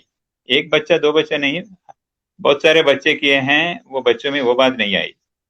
तो most important thing is purity of the breed है ना, उसको जान करके ऐसी ही ब्रीड चुन करके ब्रीडिंग करना चाहिए। तभी हम जैसे उम्मीद करते हैं उस तरह के बच्चे बनने की चांसेस ज्यादा रहते हैं। भोजगल, हमारे बड़े प्यारे दोस्त जनाब डीपीओ मुल्तान इब्राहिम दरेशक साहब, बहुत शुक्रिया जनाब, आप हमारे प्रोग्राम में शामिल हुए। आप जैसी बड़ी शख्सियत के आने को हम वेलकम कहते हैं। बहुत शुक्रिया आपकी हौसला अफजाई का भी। और तोसीब भाई, मेरे ख्याल में अंडों से जो बच्चे निकालने का जो मुर्गों का जो एटीट्यूड है, उसका टाइम नहीं बचेगा, क्योंकि ब्रीडिंग पे एक और सवाल मेरे दिमाग में आ गया, फिर वो भी आपसे पूछने, मौके का फायदा उठाना चाहिए। तो सी भाई, यहाँ पे एक कंसेप्ट बना हुआ है जो बहुत ज्यादा लोग इसको फॉलो करते हैं। एक तो वो ये चीज बड़ी उठती है सवाल कि भाई ये लाइन ब्रीडिंग, ये क्रॉस ब्रीडिंग, ये कोई माने नहीं रखती, जो जीता वही सिकंदर, और ये सब रॉबिश चीजें हैं। उसके बाद जो एक और मेन कंसेप्ट बना है, लोग ब्रीडिंग को अपने माइंड से बनाने की कोशिश करते हैं बजाय के रूल को फॉलो करते हुए। वो कहते हैं भाई कि एक सख्त पैरबाज मुर्गा ले लो और एक सख्त कीलकार मादी ले लो, तो उनके बच्चे निकालो तो वो कील भी मारेंगे, वो पाँव भी मारेंगे। ये उनकी बात सच है, या कि ये इस तरह भी हो सकता है, उस दूसरी वे से सोचें कि एक मुर्गा मिसाल के तौर पे वो कीलबाज है, वो 1 मिनट में कील मार के मुर्गे को गिरा देता है। सफेद रंग की मादी है, कोई उसको नस्ल है, 1 मिनट में कील मार के गिरा देती है। एक ब्लैक कलर का मुर्गा है जो 2 मिनट में कारी मार के गिरा देता है। जब हम उनके बच्चे लेंगे तो हम सोचेंगे कि ये 1 मिनट में गिराने वाली है, वो 2 मिनट में कारी मार के गर्दन तोड़ देता है, तो उनके बच्चे, इनमें दोनों खूबियां आ जाएंगी। क्या वो दोनों खूबियां आती हैं, या कि वो उन दोनों में जो नुकसान है, मतलब जो कारी मारता है उसमें कील नहीं होंगे, तो कील कम हो जाएंगे, और जो कील वाली है उसमें कारी नहीं है, तो उधर से कारियां भी कम हो जाएंगी। मतलब मुर्गे की पैरकारी भी माँ बाप से कम हो जाएगी, मुर्गे के कील भी माँ से कम हो जाएंगे, और ये क्रास बिल्कुल बेतुका बन जाएगा, और वो इतना अच्छा नहीं बनेगा। जबकि उससे बेटर ये बनेगा कि कारीबाज को कारीबाज से लगाएं और कील वाले को कील वाले से लगाएं। तो आप क्या समझते हैं, इस तरह एक बंद गद्दी और एक खुले कील का लगाने से अच्छा रिजल्ट मिलता है, या कि इनको आपस में लगाने से रिजल्ट खराब मिलेगा आपको? गुरु भाई, तोसी भाई, दोनों उस पर रोशनी डालिए। देखिए, सबसे पहले गेम बहुत सारी बातें होती है उसमें, गेम स्टाइल या दाव एक पार्ट है, ये सब कुछ नहीं। हमको ये देखना चाहिए उसकी एटीट्यूड क्या है, और डिसीज रेसिस्टेंस क्या है, और कामनेस ऑफ माइंड वो है या नहीं, वो सब देखना चाहिए। और बाद में गेम को भी देखना चाहिए। और जैसे हमारे इधर भी बहुत लोग करते हैं, एक टॉप क्लास शैंक हिटर को ले लेते हैं, वो 4 बाजी 5 बाजी जीता हो एक अच्छी लाइन से, जो बहुत ही जबरदस्त कील मारते हैं, उस लाइन से एक मादी को ले लेते हैं और मिला के बच्चे ले लेते हैं। ये कोई गारंटी नहीं है कि इसके बच्चे कील भी मारेंगे या फिर पैर भी मारेंगे या फिर टॉप क्लास फाइटर्स होंगे। ऐसा होने के चांसेस ओनली 50% है। मैं तो कहता हूँ ये दाव वो मैच करना चाहिए, कलर मैच करना चाहिए, और एटीट्यूड जो है ना, एटीट्यूड मैच करना चाहिए। अगर वो मैच नहीं होता तो बच्चे जैसे हम उम्मीद करते हैं वैसे नहीं बनते, 100% वैसे नहीं बनते। तो सी तौसीफ भाई, भाई। आप क्या कहते हैं? मैं भी जो है गुरु सर की बात से पूरी तरीके से सहमत हूँ, और मैं भी इस चीज के फेवर में कभी भी नहीं हूँ कि दो डिफरेंट स्टाइल के गेम्स को या गेम वर्ड्स को मिलाया जाए। Most of the time sir ने कहा 50%, I would say rather 60% chances हैं कि जब दो डिफरेंट स्टाइल, जैसे आपने कहा एक कारी मारने वाला एक कील मारने वाला, 60% चांसेस ये है कि बच्चे जो है बॉडी हिटर बने, और बॉडी हिटर भी उस क्लास के नहीं कि वो पैर मार के जानवर को नीचे डालते। बेटर थिंग इज दैट, जैसा सर ने कहा कि टेम्परामेंट देखें, एटीट्यूड देखें, बर्ड का कलर देखें, उसका बॉडी शेप देखें। बॉडी शेप, दो अलग अलग बॉडी शेप के बर्ड्स को मिलाना भी दानिशमंदी नहीं है। जैसे लंबी अगर तान के नर और मादी होंगे तो उनके बच्चे भी जो है उसके अकॉर्डिंगली मिलेंगे। तो ये तो चीज फिर ध्यान मैच रखें। करना चाहिए। फिर वही बात पर आ रहे हैं, the golden rule is know your bird. यानी जानवर के बारे में हम पूरी तरह जान नहीं पाते हैं, तो उसको कैसे इस्तेमाल कर लेंगे हम? तो उसको कैसे डेफिनेटली। इस्तेमाल करना हम नहीं जानते हैं ना। तो ब्रीडिंग किस तरह होगा और रिजल्ट किस तरह होगा, वो तो डिपेंड्स अपॉन द चांस। यानी कभी सक्सेसफुल हो सकता है, कभी बेकार भी हो सकता है। और एक बात मैं यहाँ याद करना चाहूंगा, मैंने देखा अपनी जिंदगी में, एक टॉप क्लास मुर्गी एक टॉप क्लास लाइन से, एक टॉप क्लास मुर्गा बहुत ही जबरदस्त सक्सेसफुल लाइन से, दोनों को मिला के जब बच्चे ले जाते हैं, बच्चे ले लेते हैं, वो बच्चे बिल्कुल फेल हो जाते हैं। इसका मतलब ये नहीं, ये है कि गेम के अलावा और भी चीजें हैं, वो मैच करना चाहिए। अगर वो मैच नहीं करेंगे तो रिजल्ट अच्छा नहीं निकलेगा, रिजल्ट जैसे उम्मीद करते हैं वैसा नहीं होगा। ये हमारी भाई, एक्सपीरियंस है। तो सी भाई एक सवाल यहाँ पे और ऐड करूंगा आपसे। आपने कहा कि मुर्गे की जो है वो गेम, उसमें ये आ भी जाती है चीज, उसका रंग मैच करना चाहिए, बंद कील खुले कील के उसको देख के तो उसी नस्ल के क्रॉस करना चाहिए। अगर आप एक दौड़ने वाले रेसी कुत्ते को एक बूली कुत्ता जो फाइटर है उसके साथ क्रॉस कराएंगे तो ना वो दौड़ने वाले बनेंगे ना वो भागने वाले बनेंगे। वो ऐसी चीज बनेगी जिसमें दोनों कमियां उसमें जाहिर होंगी। तो एक चीज है फुटवर्क, मुर्ग में फुटवर्क। एक मुर्गा पीछे हट के लड़ रहा है और एक जो है वो नेक लॉकर है। तो इस तरह के जब दो फुटवर्क को क्रॉस कराया जाता है तो उसके चांसेस भी आप क्या समझते हैं, कोई अच्छी फाइट की तरफ आएंगे या 50-50 में कोई पता ही नहीं है उसका क्या निकलेगा, या ये भी आप इस तरीके को बेहतर समझते हैं या इसको रिजेक्ट करते हैं? नहीं, फुटवर्क के मामले में थोड़ा सा मैटर अलग हो जाता है। Footwork is a different thing, ये गेम स्टाइल का एक डिफरेंट पार्ट है। गेम्स के दो हिस्से होते हैं, एक तो टैक्टिक्स, कि वो सामने टैक्टिक्स जो है वो डिफेंस में आती है कि किस तरीके से सामने वाली बर्ड को फेस करता है, वो किस तरीके के अपने मूवमेंट रहते हैं उसके।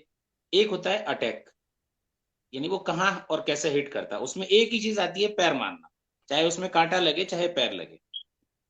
लेकिन जब फुटवर्क की बात आती है तो फुटवर्क में जब भी आप दो डिफरेंट फुटवर्क के जानवरों को अगर क्रॉस करेंगे तो definitely you will get some improvement in the coming generation.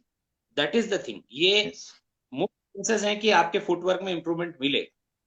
जैसे एग्जांपल है कि गनोई बर्ड जो है या फिर नेक लॉकर्स वगैरह जो है, उनको जब भी किसी लाइन में ऐड किया जाता है तो results definitely they are getting good results. हमारे दोस्त, अब दोस्तों से एक बात है, बार बार कह रहा हूँ कि वीडियो को शेयर करें, ज्यादा से ज्यादा सवाल हैं, प्रोग्राम हमारा खत्म होने वाला है। हमारे एक दोस्त हैं लगारी साहब, उन्होंने बंदयाल साहब, अकरम लगा लंगड़ियाल बंदयाल साहब, इन्होंने सवाल पूछा। ये हमारे, हम कोशिश करते हैं दोस्तों के प्रोग्राम जो है उससे रिलेटेड सवाल करें तो आपके सवालों के जवाब दिए जाएंगे। आपने जोड़ की बात की, चलो हम आपके सवालों को जो रिलेटेड है इससे उसी को जोड़ को लेते हैं। गुरु भाई, जब कोई ब्रीडिंग कराई जाती है मुर्गों में या मुर्गियों में तो उनको जो नीचे छाती वाली हड्डी की लंबाई है ये कितनी इंपॉर्टेंट है ब्रीडिंग के लिए? आप मुर्गा और मुर्गी को जब ब्रीडिंग में डालते हैं तो उसकी ये हड्डी लंबी होना या छोटी होने से कोई फर्क पड़ता है या नहीं पड़ता, बच्चे जो हंड्रेड आएंगे परसेंट उनमें? फर्क पड़ता है। 100% फर्क पड़ता है। जैसे देखिए, ये ब्रेस्ट बोन जो है, ब्रेस्ट बोन यानी शॉर्ट ब्रेस्ट बोन और लॉन्ग ब्रेस्ट बोन, यानी लॉन्ग का मतलब जहां वेंट एरिया रहता है, यानी जहां से बीट करता है जानवर, ये ब्रेस्ट बोन जो है वहां तक पहुंचना चाहिए, वहां तक पहुंचना चाहिए। वो आइडियल है, वो बेस्ट है करके मानते हैं।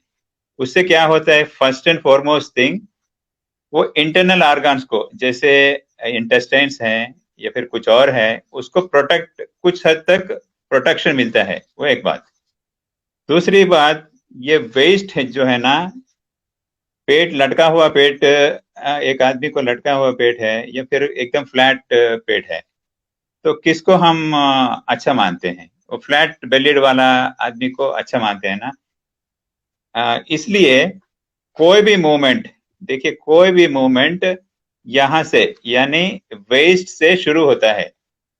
शुरू होके पैर मूवमेंट करना हो या फिर पंखे मूवमेंट करना हो या गर्दन मूवमेंट करना हो, सबसे पहले मूवमेंट वो मिड सेक्शन यानी वेस्ट एरिया में शुरू होता है। वो वेस्ट एरिया एकदम स्ट्रांग होना बहुत जरूरी है। वो लॉन्ग ब्रेस्ट बोन वाला, उसको वो एडवांटेज मिलता है, वो आसानी से जंप कर सकता है, आसानी से लैंड कर सकता है, और बहुत देर तक बिना थके लड़ सकता है। उस तरह का एडवांटेज मिलता है उसको। इसलिए उसको देखकर ब्रीडिंग में उसको भी देखते हैं हम लोग, चाहे वो नर हो या मादी हो, और लटका हुआ पेट रहता है, उसको हम कभी सुनते ही नहीं। वो शॉर्ट ब्रेस्ट बोन रहता है, उसको हम कभी सुनते ही नहीं। ऐसा। स्टेमिना बहुत हद तक रिलेटेड है इस चीज से। तो सी भाई एक और बड़ा इंपॉर्टेंट सवाल है ब्रीडिंग के हवाले से। हमारा प्रोग्राम 1 घंटे से ऊपर चला गया, तो लेकिन चलें, ये सवाल है तो इसको जरूरी है करना। तो सी भाई 7 पट्टियां मेरे पास निकली हुई हैं या पट्ठे निकले हुए हैं। अब सातों के सातों अच्छे ब्रीडर तो नहीं होंगे, ये तो डेफिनेटली बात है। उनमें से एक दो हो सकता है अच्छे होंगे सब। अब उसमें से दो चीजें हैं, आप क्या समझते हैं गुरु भाई, आपसे भी यही सवाल है, उन सातों में से हमें कैसे पता चले कि ये अच्छा ब्रीडर है? इसके देखने से भी कुछ पता चल सकता है, या कि कुछ निशानियां भी हैं कि ये ब्रीडर ब्रीड वाइज अच्छा होगा और इसको ब्रीड में डाला जाए? सिर्फ एक्सपेरिमेंट ही जरूरी है, बच्चे निकाल के पता चलेगा, या लुक से भी पता चल सकता है इस बारे में? तो सी भाई आप भी, फिर गुरु भाई उसके बाद आप भी एक्सप्लेन कीजिए। डेफिनेटली लुक से भी पता चलता है। जो जानवर आपके पास है उसमें जो सबसे कंप्लीट, हर तक लिहाज से सबसे कंप्लीट जानवर है, चाहे उसका चेहरा हो, उसका बॉडी स्ट्रक्चर हो, उसका कलर हो, उसके चलने का स्टाइल हो, उसके बाजू, हर एक चीज जो बिल्कुल कंप्लीट लुक है, उसी चीज को आप ब्रीड करें। ये जैसे एक सवाल था उसमें, ये जरूरी नहीं है कि एक अच्छा फाइटर जो है वो अच्छा ब्रीडर हो, लेकिन एक अच्छे ब्रीडर से हमेशा एक अच्छे फाइटर पैदा होंगे। तो यस। लुक अगर आपको देखना है तो बिल्कुल कंप्लीट, कंप्लीट जो हर लिहाज से कंप्लीट हो, डिजीज रेजिस्टेंट हो, ज्यादा बीमारी में नहीं आता हो, जिसके कलर्स हमेशा शाइनिंग रहते हो, चेहरा मोहरा पूरा कंप्लीट हो, नोक जैसी होनी चाहिए वैसी, आंखें, उसके बाजू पूरे लंबाई के हों, दुम, सीने की हड्डी, सब कुछ परफेक्ट जिसमें है उसी को ब्रीड कीजिए। तो आने वाली जनरेशन भी जो है वो मोस्ट ऑफ द टाइम बहुत अच्छे रिजल्ट्स आएंगे। दैट इज द थिंग, ये मेरी सोच है। गुरु भाई आप भी जरा इस पे अपने ख्यालात का इजहार कीजिए। एक सेकंड, वो आपकी आवाज ने अच्छे से नहीं आ रही थी। क्वेश्चन एक बार फिर से आप दोहराएंगे? गुरु भाई सवाल ये था कि बच्चे निकले हों 5-6, तो उनमें से देख के बच्चे, क्या हमें पता चल सकता है इनमें अच्छा ब्रीडर कौन सा बच्चा होगा, या कि जब तक उनके बच्चे करा के जवान न कर ले हमें नहीं पता चल सकता कि इनमें से किसकी ब्रीड कराई जाए? पता चल जाता है, 100% पता चल जाता है। हम पहले ही हम या 1 महीने की उम्र में पहले ही हम इसको मार्क करके रखते हैं, ये ब्रीडर बनेगा या फाइटर बनेगा। लेकिन एक एक्सपीरियंस्ड आई वही पहचान सकता है, हर कोई पहचान नहीं सकता। मोस्ट इंपॉर्टेंट थिंग इज वो उसका चेहरा, यानी नाक मोटा है या नहीं, आंखें ब्राइट है या नहीं, नलियां मोटे मोटे हैं या नहीं, बॉडी शेप अच्छा है, चलने का अंदाज अच्छा है, वो नहीं देखना चाहिए। उसकी एटीट्यूड देखना चाहिए। एटीट्यूड देखना चाहिए। वो काम रहता है, बिल्कुल काम रहता है, हर एक हाल में वो काम रहता है। माँ से कभी दूर भी चला जाता है तो फिर वो डरता नहीं है। ह्यूमन फ्रेंडलीनेस रहता है उसको। वो जो बच्चा है ना, वो जो बच्चा परफेक्ट ब्रीडर बनेगा, परफेक्ट ब्रीडर बनेगा। जो एग्रेसिव रहता है, जो डोमिनेट करने के लिए हरदम कोशिश करते रहता है, यानी दूसरे बच्चों को डोमिनेट करके उसको उसके ऊपर रंग जमाने की कोशिश करता है, वो अच्छा फाइटर बनेगा। लेकिन पहले मैंने जब कहा है ना, वो लक्षण जिसमें है वो 100% वो अच्छा ब्रीडर बनेगा। उस तरह हम पहचान सकते हैं। तौसी भाई अवैस क्या खान राय है ने, आपकी? बिल्कुल सही है सर, एग्जैक्टली exactly। मैं आपकी बात से पूरी तरीके से इत्तेफाक रखता हूँ इस चीज में। हमारे एक दोस्त ने ओके। सवाल किया है, जनाब अवैस खान साहब, आपने जो सवाल किया कि 11 टाइम का विनर मुर्गा और अच्छी मादी से लगाया है तो उसके बच्चे जो हैं वो फ्लॉप हो गए, उनका रिजल्ट नहीं आया, तो इसका जवाब हमारे पहले दे चुके हैं कि ये आपने 11 टाइम जो मादी लगाई है उसकी कितनी नस्लें आपको पता है? 11 टाइम विनर मुर्गे की और मादी की कितनी पता है? तो ये इनको आपस में क्या क्या कॉम्बिनेशन है? ये 1 घंटे का प्रोग्राम है, उसमें ये सारी यही डिस्कस हुई है, वो मैं 1 मिनट में यहाँ पे जवाब में नहीं हो सकता।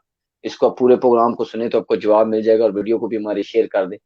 अच्छा जनाब, ये जो गुरु भाई ने एटीट्यूड बताया कि एटीट्यूड भी है, और आपने कुछ और चीजें बताई, जिस तरह उस पहले भी गुरु भाई ने बताया कि सीने की हड्डी की लंबा होना, स्टेमिने से उसका रिलेटेड होना, ये ना हो कि अमेरिकन बर्ड्स हो गए उनकी तरह 2 मिनट में वो लगा के बैठ जाए। तो उसके, और आंखों की बताई कि आंखों में एक चीज हम कहते हैं शीशा शाइन, तो बच्चों में से कोई जरूर होते हैं जिनकी शाइन भी होती है, सबकी नहीं होती। और गुरु भाई ने एटीट्यूड बताया कि जो ज्यादा भागता हुआ आता है, बदमाशी करता है, वो बस वो सिर्फ उसी काम का ही है, ब्रीडर जो है वो एक काम जो होगा बचपन से उसकी एक तबीयत एक होगी, काम रहने वाला और घबराने वाला नहीं, सिचुएशन देख के पैनिक नहीं लेने वाला, तो वही अच्छा ब्रीडर भी होगा।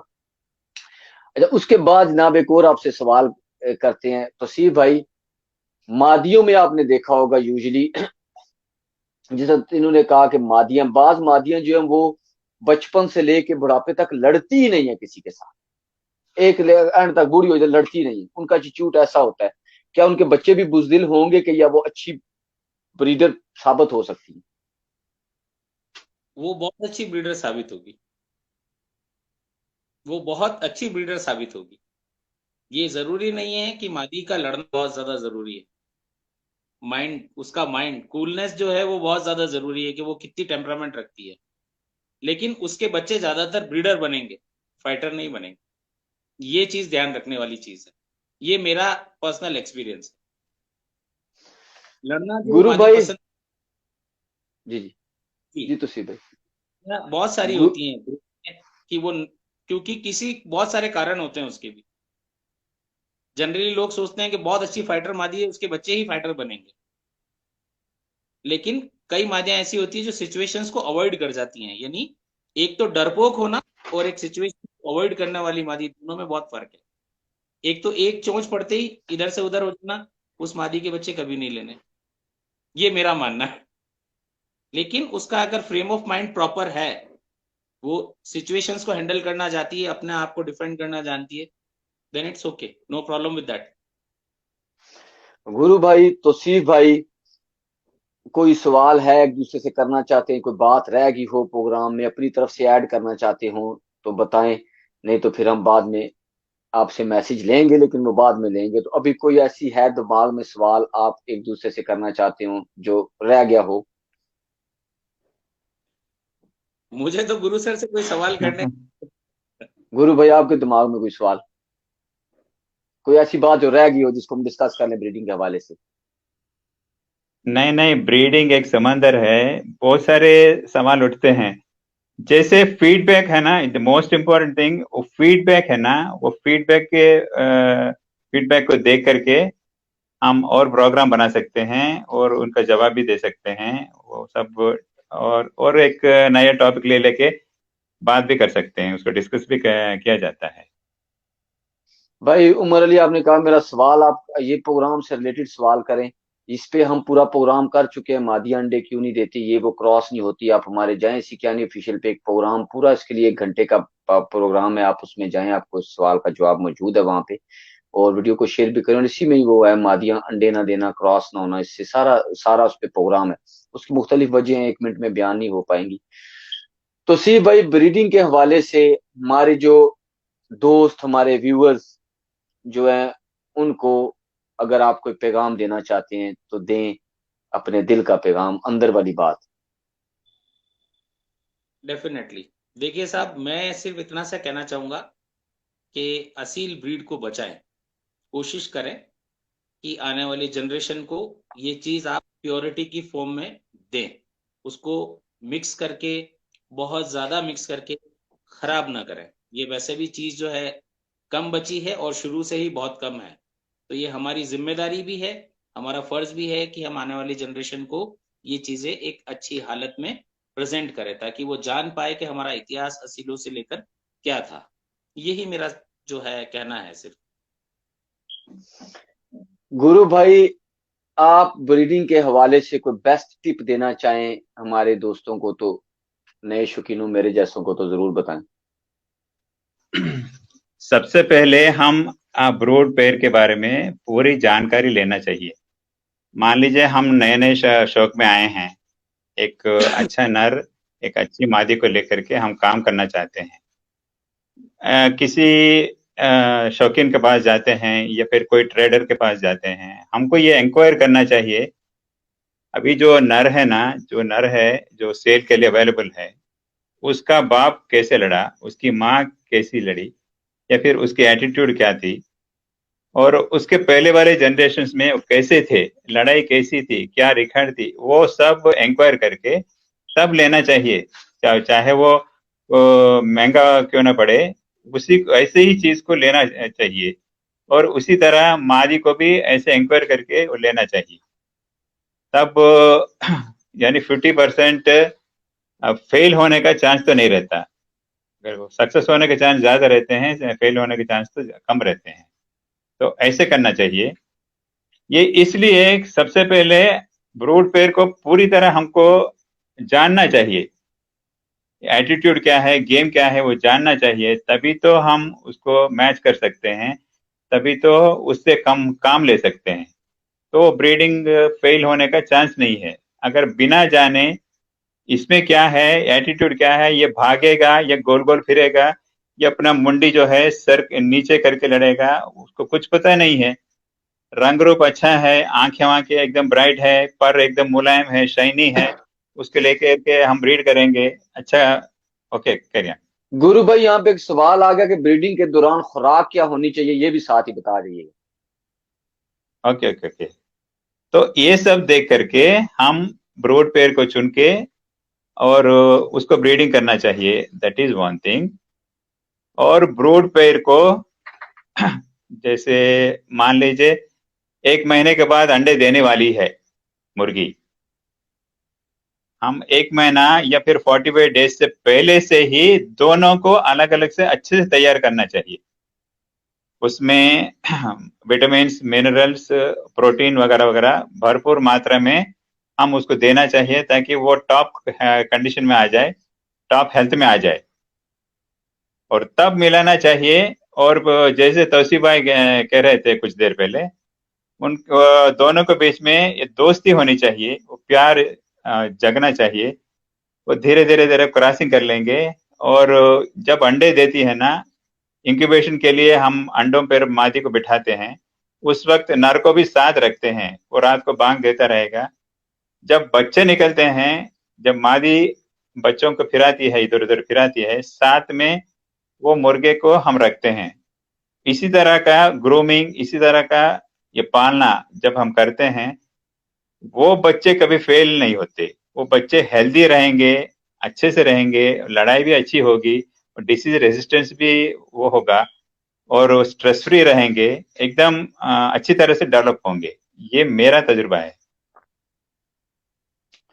गुरु भाई तौसीफ भाई वाकया आप बड़ी। क्या कहेंगे?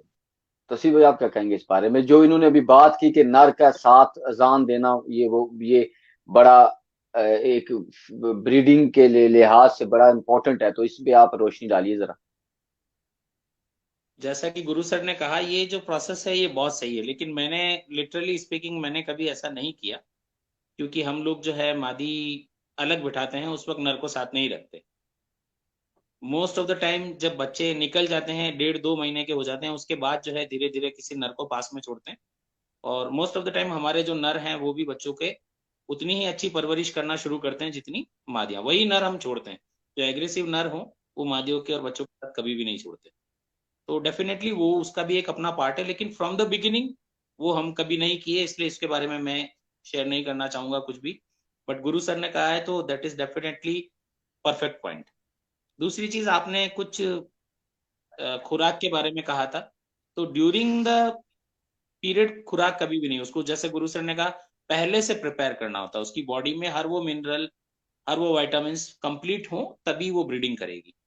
और अच्छा रिजल्ट आपका निकला है ब्रीडिंग का, वो चेक करने का सबसे बेस्ट तरीका है कि मोस्ट ऑफ द एग्स जो है वो सेम वेट सेम साइज के होंगे, तब आपने यस। जो ब्रीडिंग है वो परफेक्ट, आपके जानवर परफेक्ट हेल्थ कंडीशन में थे। अगर जैसे सपोज कर लीजिए 7 एग्स हैं, उसमें से 4 छोटे हैं 3 बड़े हैं, ये मतलब आपके कहीं ना कहीं कोई कमी रह गई है नर और मादी। ये चीजें कुछ बेसिक टिप्स हैं जो आपको ध्यान रखने चाहिए।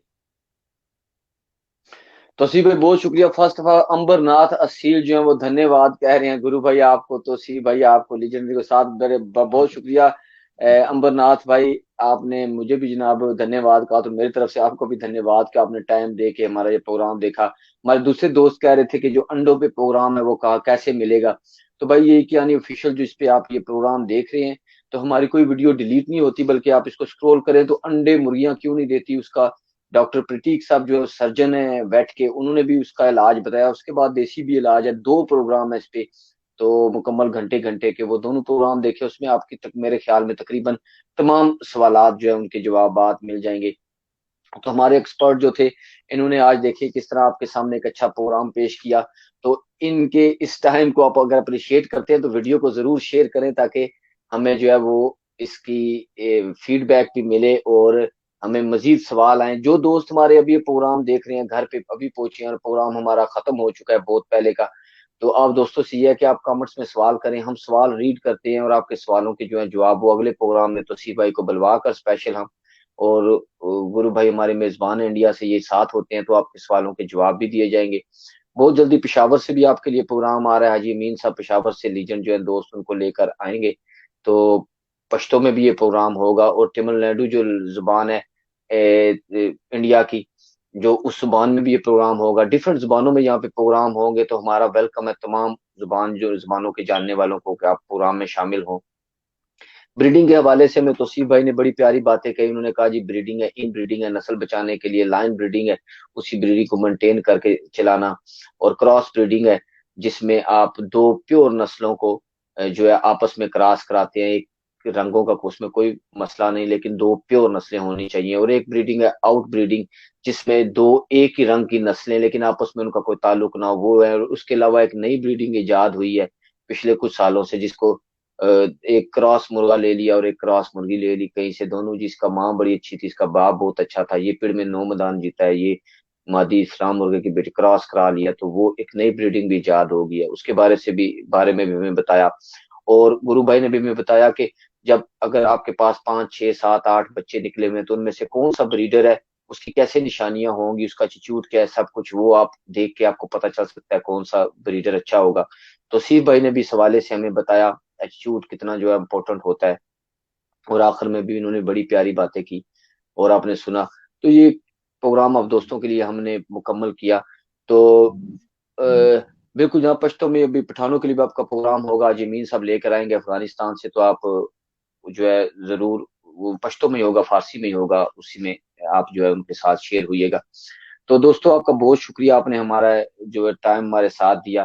प्रोग्राम को एक मरतबा फिर कहूंगा शेयर कीजिएगा। हम अगले टॉपिक लेकर आएंगे कि मुर्गों का एटीट्यूड क्या है। मुर्गियां अंडे देती हैं, गुरु भाई ने भी यहाँ पर एक बात की कि मुर्गा हम साथ रखते हैं, वो जाने देता है मुर्गा अंडों में, तो क्या जो है ये कुछ इम्पोर्टेंट है ये मसला।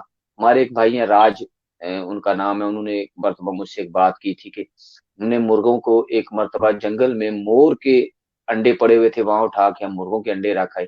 जब वहां में बाद में बच्चे निकले तो वो अंडे हम घर ले आए, बच्चे उठा के सील के, लेकिन पूरी उम्र वो हमारे साथ, उनका एटीट्यूड ठीक नहीं रहा, वो डरते थे, असील थे, डरते थे हमसे फिर भी। तो क्या अंडों के अंदर चूचे जो हैं वो बाहर की आवाजें सुनकर उनके एटीट्यूड पर कोई फर्क पड़ता है?